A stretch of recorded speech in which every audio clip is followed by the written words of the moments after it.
Shalom, shalom. Puji Tuhan, saya bersuka cita hari ini. Beda suasana hatinya dengan tadi pagi. Saya sudah menyediakan materi untuk khotbah tadi pagi. Ya sudah sejak kemarin-kemarin saya sudah buat dan sudah selesai, siap saya sampaikan kepada jemaat Tuhan. Tapi pagi-pagi sekali habis doa itu, saya yakin itu Tuhan sendiri yang ingatkan saya kembali. Memang beberapa hari kemarin mereka sudah publikasi, cuman memberitahu kepada saya, ya mereka sudah maksudnya sudah sebar begitu. Nah tadi pagi itu saya ingat, aduh tanggal 29 diundang. Itu undangan itu Lian bilang tadi setahun yang lalu, betul juga. Maksudnya Desember itu kan masih tahun lalu. Desember tanggal 6, saya lihat mereka undang saya itu Desember tanggal 6. Ya. Nah saya pikir kalau ini saya batalkan pada harinya, itu menjadi sesuatu yang kurang baik bagi saya sebagai hamba Tuhan dan juga sebagai pengkhotbah. Karena ada banyak kali terjadi di gereja-gereja yang undang pendeta, pembatalan itu terjadi seperti begini, mendadak sekali, itu jadi catatan khusus bagi mereka. Ya, jadi mereka berpikir sulit dipercaya begitu. Jadi akhirnya saya katakan kepada kalian, kira-kira siapa yang saya tanya sama mereka bilang kalau ada hamba Tuhan, mulai itu saya telepon pendeta, ya, mulai Pak Juanda, Pak Gokto Pasaribu, Pak Hendrik, ya, pada tidak bisa semua. Dan akhirnya satu yang mengiyakan, yaitu hamba Tuhan yang tadi, dan saya dengar khotbahnya dia sudah katakan kepada istri, kamu yang harus khotbah hari ini, maksudnya di hari Minggu tadi, dan istrinya sempat mengelak juga.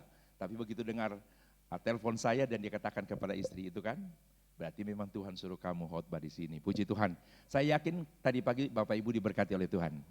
Oke, puji Tuhan ya. Jadi jangan jadikan ukuran kalau khotbah itu harus pendeta yang ganteng gitu. Oke, puji Tuhan. Nah, baik. Malam hari ini di malam yang ketiga, saya akan menyampaikan firman Tuhan sesuai dengan judul yang sudah ada. Dia sudah masuk pada peran. Kalau di malam pertama, Pak Jeremy menyampaikan firman Tuhan tentang Roh Kudus itu adalah Allah atau Tuhan. Dan semalam dia sudah berbicara tentang peranan Roh Kudus menginsafkan atau menyadarkan manusia tentunya akan dosa, berbalik kepada Tuhan, bertobat. Puji Tuhan. Malam hari ini dalam tema tentang peran Roh Kudus yang saya tuliskan di sana bahwa Roh Kudus mengajarkan segala sesuatu. Itu tema kita pada malam hari ini. Sengaja memang dalam 10 hari ini temanya dibikin berbeda ya, supaya tidak khotbah dari satu malam ke malam yang berikut lalu terjadi tumpuan begitu materi yang sama. Jadi sengaja disampaikan menurut tema masing-masing dari peranan Roh Kudus itu.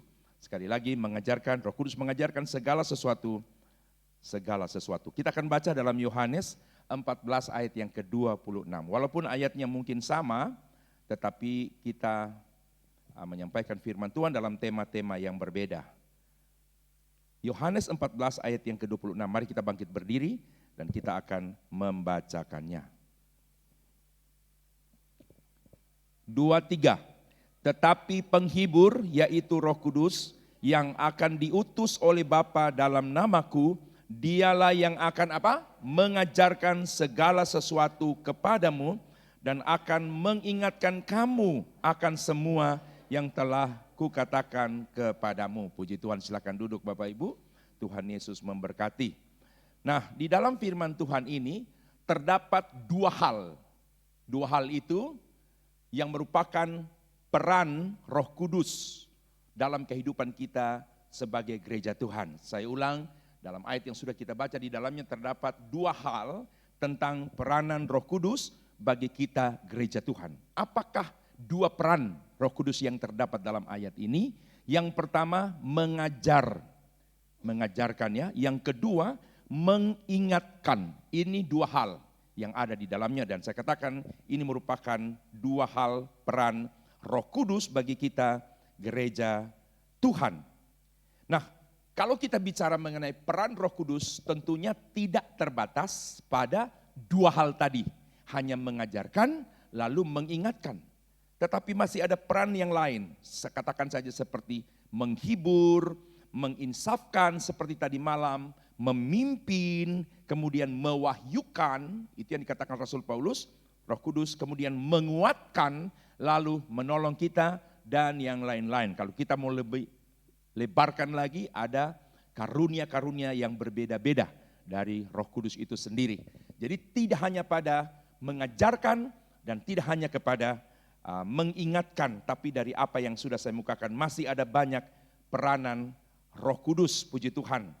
Di dalam renungan saat ini saya akan batasi hanya pada tema, tidak melebar kepada peran Roh Kudus yang lain. Hanya saja karena dua hal yang ada di dalamnya itu. Kalau tema kita kan Roh Kudus mengajarkan segala sesuatu. Sementara di situ ada peran lain, mengingatkan.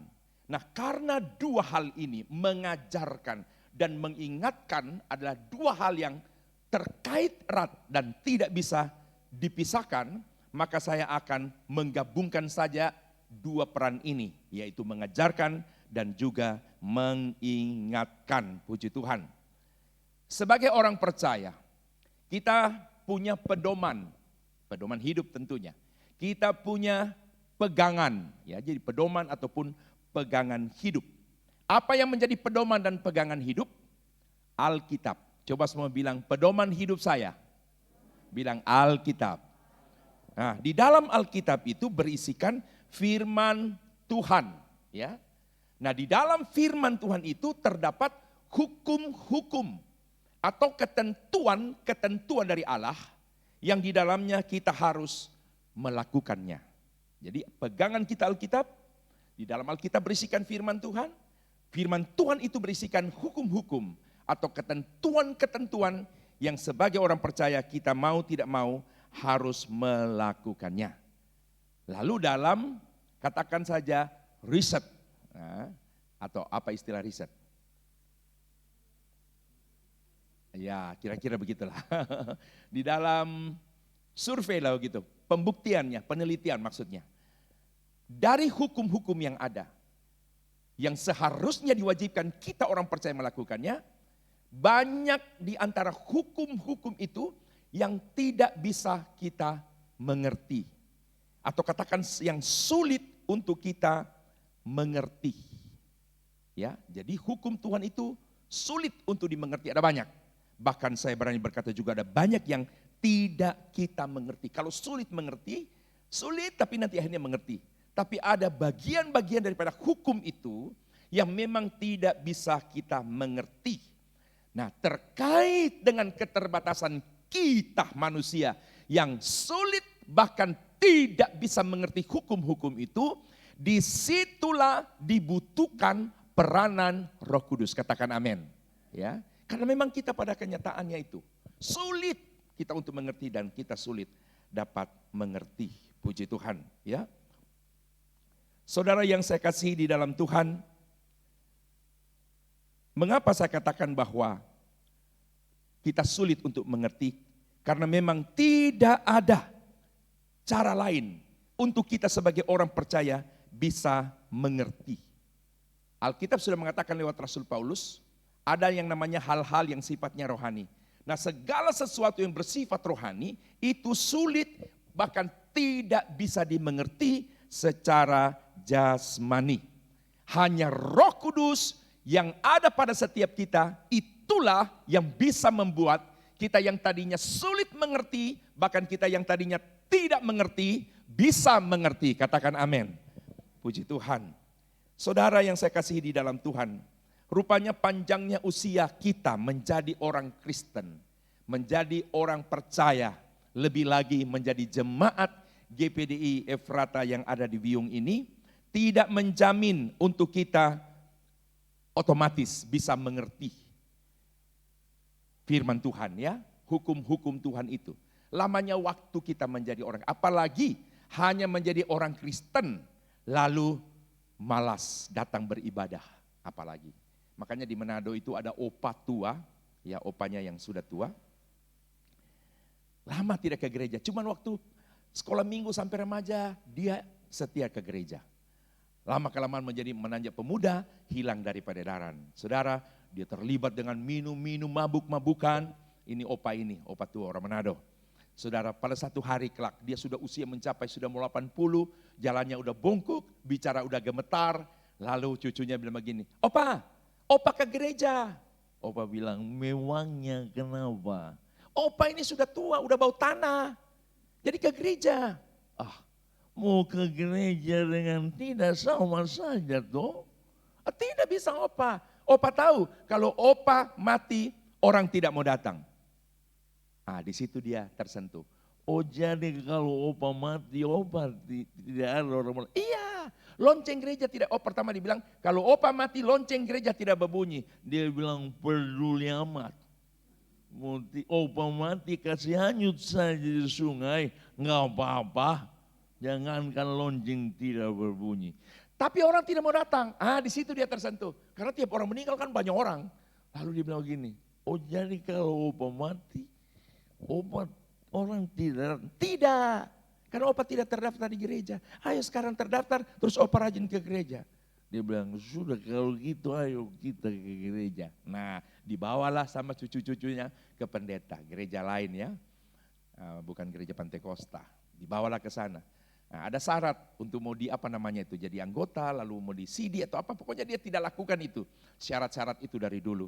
Lalu pendeta tanya, opa ini sudah tua tapi saya lihat opa semangat. Dia bilang, puji Tuhan. Opa sudah sungguh-sungguh mau jadi anak Tuhan, mau berjemaat sini.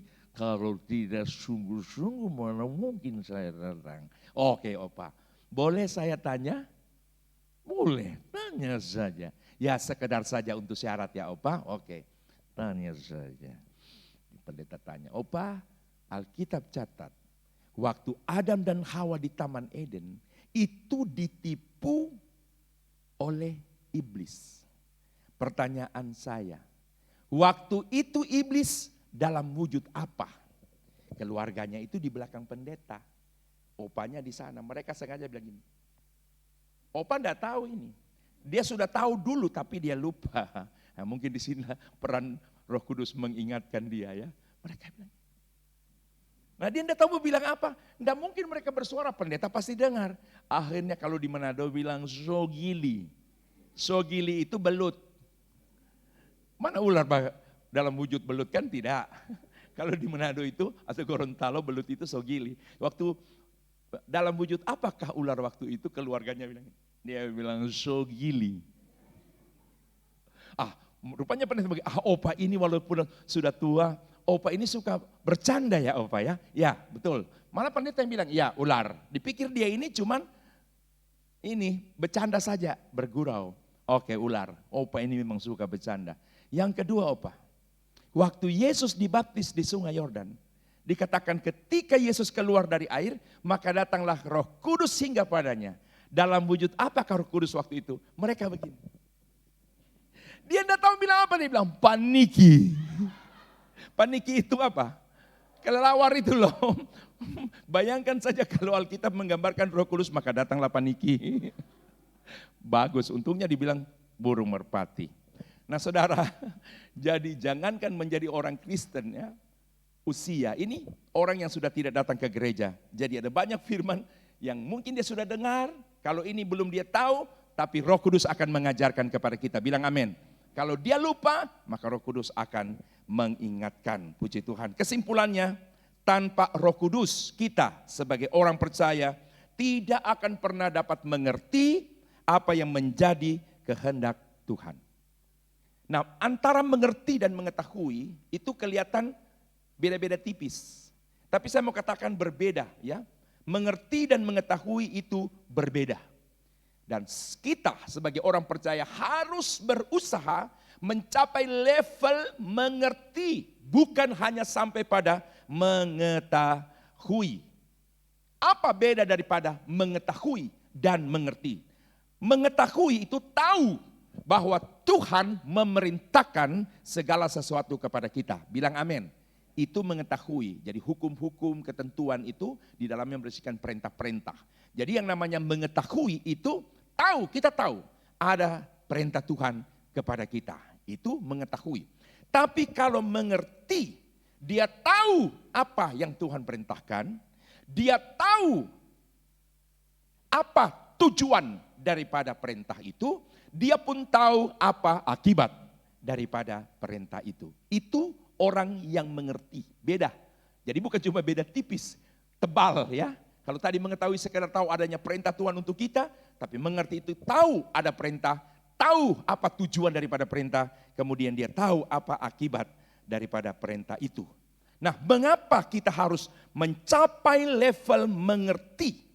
Karena dengan dasar kita mengerti, ada suatu dorongan dari dalam. Karena kita mengerti seperti tadi, tahu ada perintah, apa tujuan perintah, akibatnya apa. Maka dengan kita mengerti, ada satu dorongan dari dalam kepada kita untuk apa? Kita melakukan apa yang kita tahu itu. Bisa bilang amin? Mendorong kita untuk lakukan apa yang kita mengerti, yaitu perintah-perintah Tuhan. Dalam realitanya, tidak bisa dipungkiri, tidak bisa disangkal.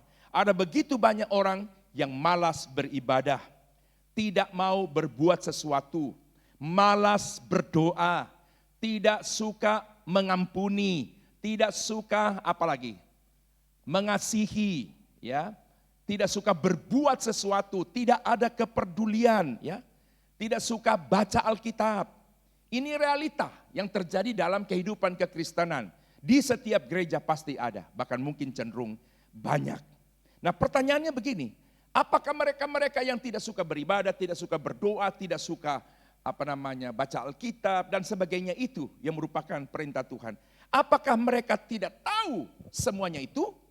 Dengar, sekadar tahu, mereka tahu, iya. Mereka tahu ada perintah untuk ibadah, mereka tahu ada perintah untuk berdoa, mereka tahu ada perintah untuk baca Alkitab, mereka tahu ada perintah untuk mengasihi, mereka tahu ada perintah untuk mengampuni, berbuat baik kepada orang bahkan yang berbuat jahat. Mereka tahu semuanya. Tetapi mereka hanya sebatas tahu akan perintah itu. Itu yang tadi saya katakan. Tapi di dalam mereka tidak punya pengertian apa sesungguhnya yang menjadi kehendak Allah di dalam setiap perintah-perintah itu. Sekedar tahu iya, tapi mengerti apa maksud dan kehendak Allah di dalam perintah itu yang mereka tidak tahu. Puji Tuhan. Nah saudara, dengan lain kata, tidak ada kemampuan di dalam mereka untuk dapat melakukan setiap kehendak Allah. Ya, dengan dasar inilah saya selaku hamba Tuhan sebagai gembala di tempat ini menganjurkan kepada Bapak Ibu jemaat GPDI Efrata Wiyung, bahkan mungkin GBI Efrata Luwuk yang mengikuti mungkin live streaming, supaya apa? Kita berusaha untuk supaya apa? Dalam diri kita tidak hanya mengalami karya Roh Kudus. Karena orang bisa datang kepada Tuhan itu merupakan karya daripada Roh Kudus. Menyadarkan, menginsafkan. Tapi ada tahap berikutnya. Jadi pekerjaan Roh Kudus itu tidak berhenti pada satu tahap saja, dia akan bergerak ke depan, ya, membuat orang itu bisa setia beribadah, kemudian bisa melakukan perintah Tuhan, lalu eksis dalam melakukan perintah Tuhan, sampai orang itu bisa mengalami proses dipenuhkan oleh Roh Kudus. Jadi beda orang dipenuhkan dengan sekedar mengalami karya daripada Roh Kudus yang menginsafkan awal itu. Jadi kita harus mencapai taraf dipenuhkan oleh Roh Kudus, katakan amin. Ya, puji Tuhan. 2 malam ini mungkin tidak disampaikan bagaimana prosesnya, caranya untuk kita bisa mendapatkan itu. Di sini juga tidak ada catatan, tapi tidak apa-apa saya sampaikan saja. Karena di sini ada yang masih baru. Jadi caranya kita berdoa saja, seperti nanti sebentar kita dipersilakan untuk mengambil bagian masing-masing tempat. Bagaimana enaknya duduk kayak berlutut. Jadi kita itu intinya kita kosongkan hati pikiran kita untuk segala hal yang sifatnya duniawi, mari kita fokus hati pikiran kita hanya kepada Tuhan saja, katakan amin. Lalu di situ kita terus menyembah saja, menyembah, mungkin katakan haleluya, fokus hanya kepada Tuhan. Nanti dari situ saudara akan mengalami seolah-olah kita memasuki satu area yang di dalamnya ada sesuatu yang wah.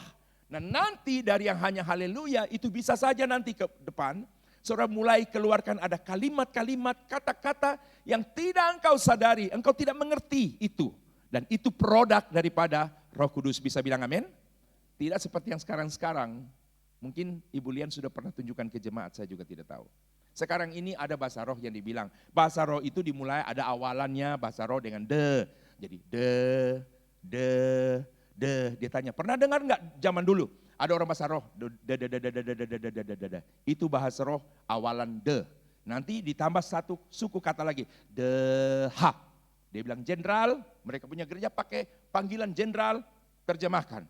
Wah dia berdoa dulu Tuhan, dia bilang dia bilang, itu ibu bilang datanglah, deha, datanglah kepadaku. Itu dua suku kata. Saya tambah satu, dehakrah.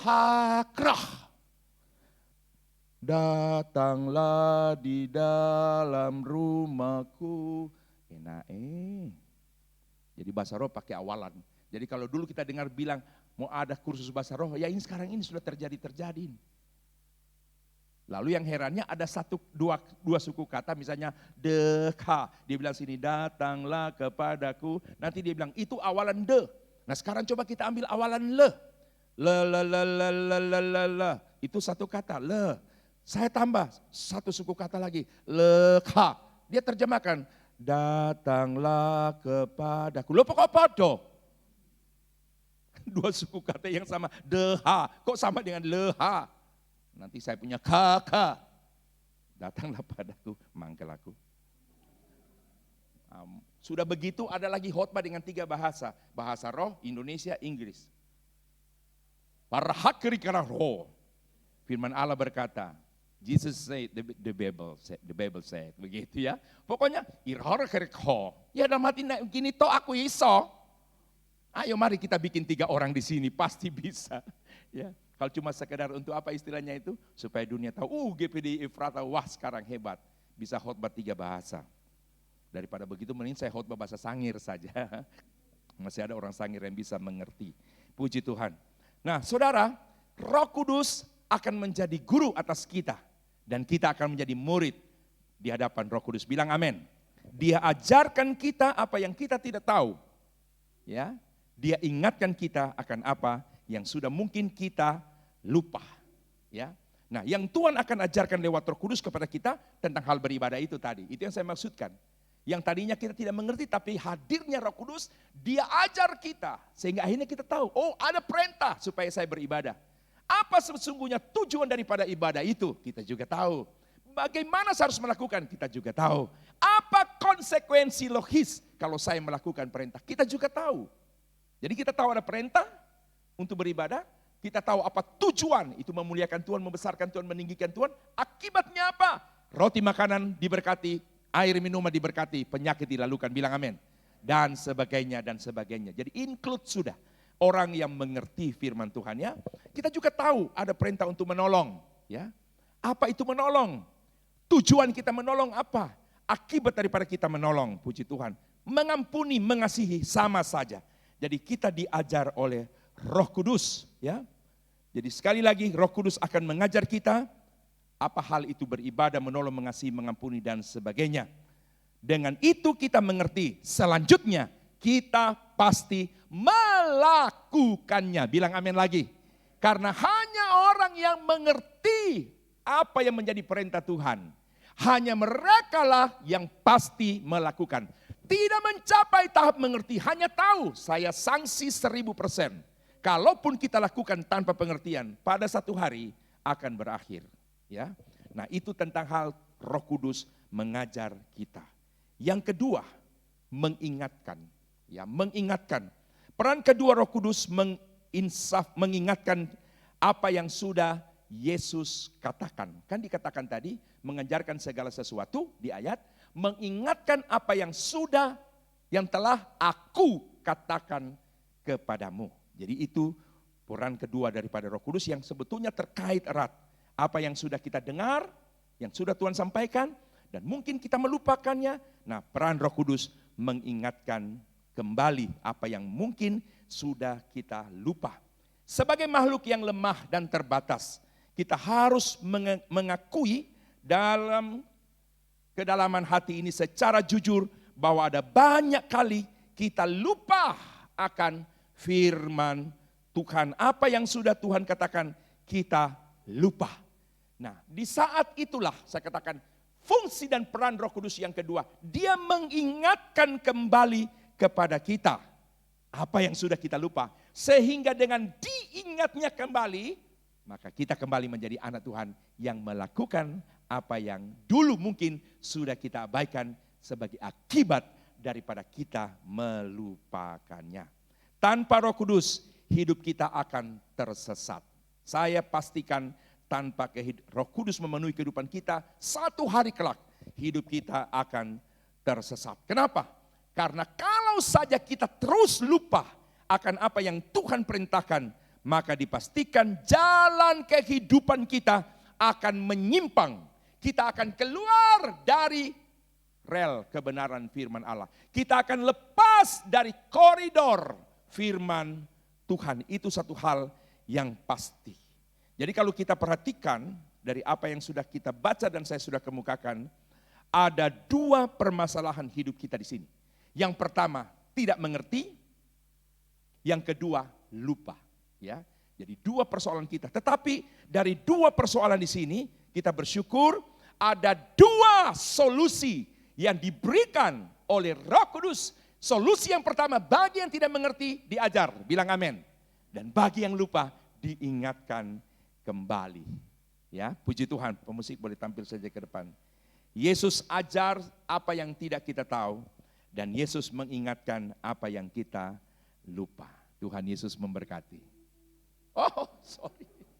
Makanya tadi kok saya bilang pemusik bisa naik. So ada sedikit. Kadang-kadang begitu ya. Di mana lagi? Saya pernah begitu. Apa di sini?